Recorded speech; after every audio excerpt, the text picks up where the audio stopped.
Hey, good morning, everybody. Happy Monday. It's a beautiful day. I'm so thrilled. And everything's just popping for summer, which is a lot of fun.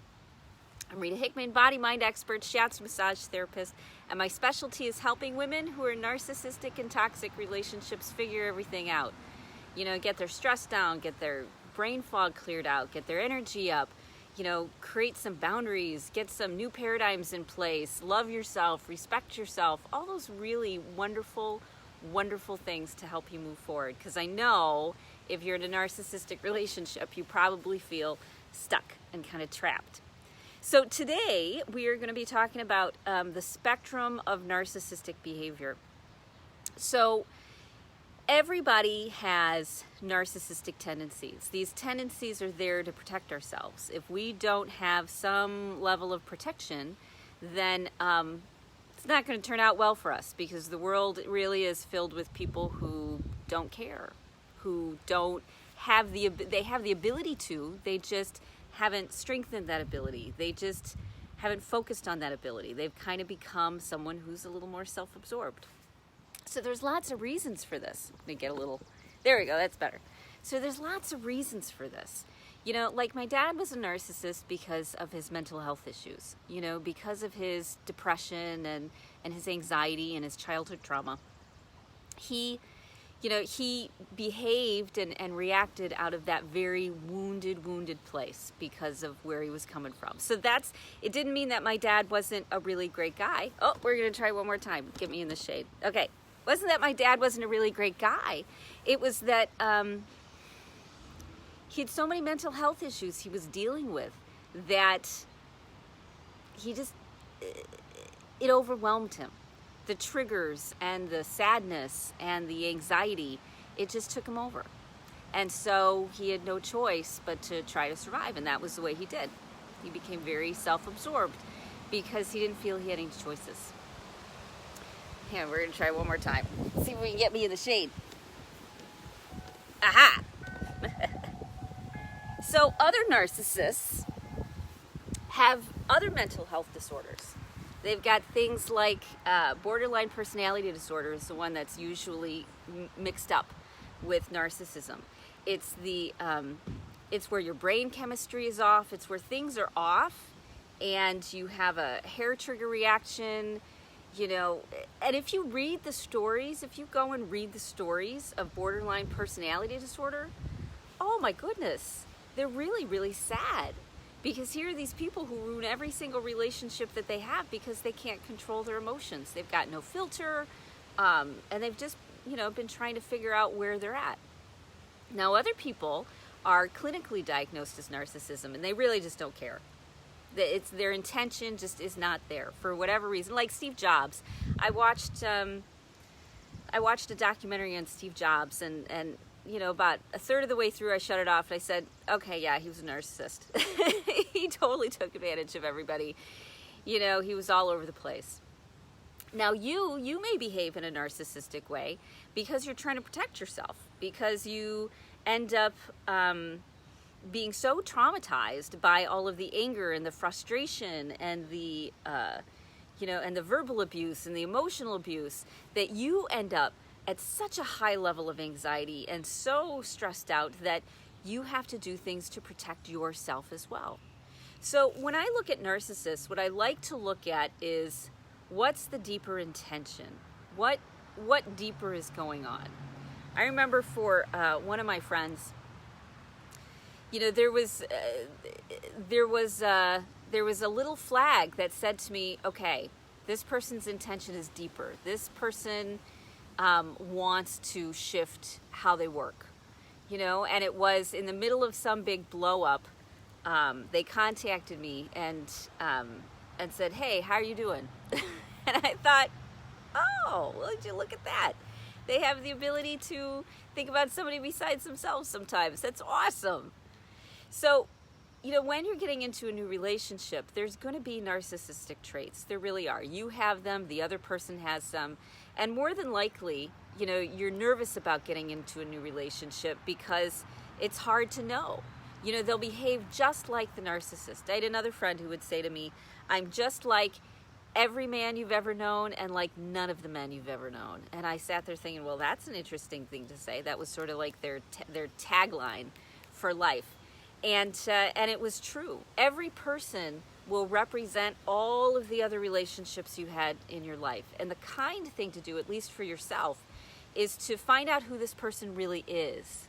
Not based on your reactions, not based on your fears, not based on your traumas, but finding out who somebody really is. And that's what makes you different from someone who is, diagnosable, full-blown narcissist.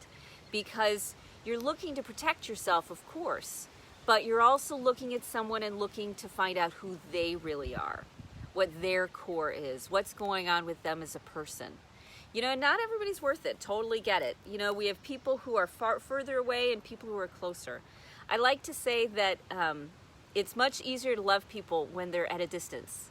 Then you can, I love all humanity, and I love humanity to be over there. I love humanity to be on the other side so that I don't have to deal with your issues right in my face. So, as a person, as a relationship, you kind of pick and choose. Which qualities or traits are you okay with? Which ones aren't? Which ones about you, are good and helpful for giving you self-respect and setting boundaries? And which ones are destructive to your relationships, to the good, healthy relationships that you want to have? When you're in a narcissistic relationship, it's hard to not look at the world as if it's a very dangerous, anxious place, And when you look at people, it's very easy to be like, aha, you've got a narcissistic tendency. I know that's what you are. It's hilarious. I talk to my psychologist and I say to her, and I say, oh yeah, they're a narcissist and they're on the spectrum. And I find I say that about a lot of people. It's because in some way, shape, or form, we all are. We're all dealing with our own world, our own mental health issues. But you get to decide what amount or what level of narcissism there is. You get to decide whether the person that's in your life has a good, deeper intention because they want to evolve past their mental health issues. They want to evolve to a place of peace and cooperation and healthy relationships. And maybe when they were younger they didn't, but now that they're older that they do, because hormones and chemistry and everything else changes. I had a good conversation yesterday, actually the other day, with one of my clients about how narcissists don't change. And narcissists, people don't change, but they do. They evolve. They become a bigger version of themselves. It's not that we get rid of anything that we are. It's not that we're like cutting off of our arm, and you too. I used to behave in some very narcissistic ways because of the fear and the fight or flight I lived in. But it's not about cutting off those qualities. It's not about becoming perfect. It's not about becoming the most, loving, empathic, generous person that you can. It's not what it's about. It's about embracing and loving that part of you too, and recognizing and realizing what you want in your life and what you don't. When someone doesn't resonate with you, when they don't give you more benefits than drawbacks, when it's just too hard and you don't want to deal with it anymore, that's when you find somebody else whose baggage that you are comfortable with, who you want to help unpack, and they want to help unpack your baggage. So you get to determine, we're kind of, we become trigger happy after a relationship with a narcissist because everybody looks dangerous and we don't know what to expect. Or the other thing is we say, oh, everybody must be good because this was a narcissist, and then we look at people as if they're, holy and generous, especially if they go into energy work or if they go into healing work of some sort. Many people who go into those sorts of practices or careers, they've got a lot of stuff that they're healing too. And so yes, you find a lot of narcissists in healing careers. So don't walk out of the relationship and say, aha, because they're in a Reiki class, it must mean that they're amazing. Nope. Just like with everybody else, you need to determine who this person is. You need to look past the surface and decide whether you want them in your life or not. And you can decide that with a quick, momentary, first meeting and say, you know what, this isn't a relationship I want to pursue. Or you put a couple hoops in place and be like, all right, is this somebody that I want to get to know better? What's going on underneath the surface? Because narcissists are super charming. It's so easy to get, swept off of our feet because they want to be liked. People who are insecure and overwhelmed and stressed out, we want to be liked. You want to be safe. You want to, find people who are nice to you. And so as a woman, bipolar is another really strong reason that people will behave in a very narcissistic way. Lots of brain chemistry, lots of things going on that cause people to be self-absorbed and very self-protective. So, as with anything, you don't want to walk into relationships blindly. You don't want to look at life from an either or, black or white, up or down, because that's really not in your best interest, because we are all on this wide spectrum of where we land.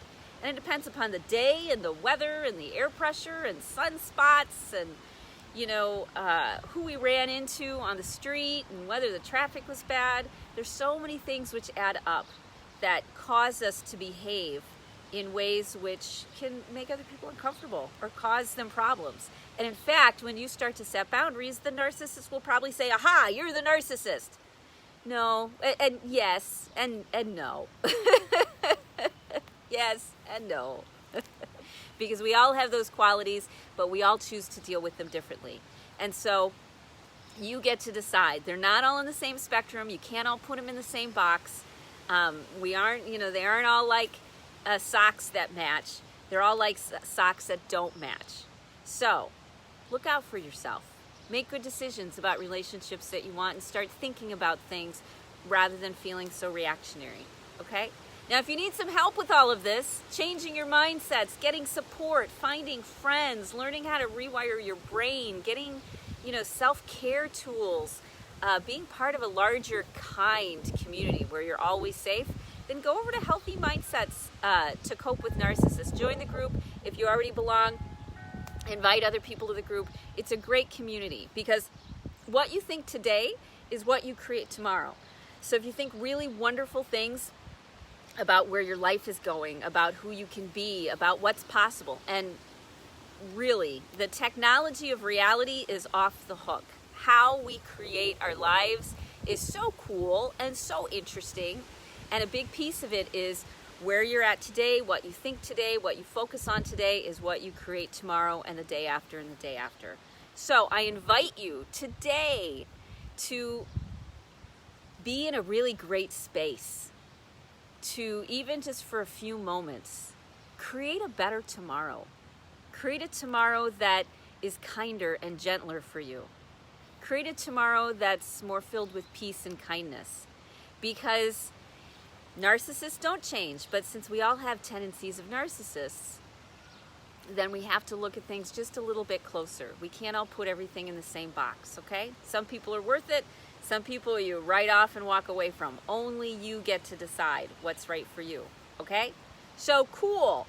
I hope you have a great day thinking about wonderful, loving, joyful, peaceful things. And I think that's it. So I'll talk to you tomorrow, okay?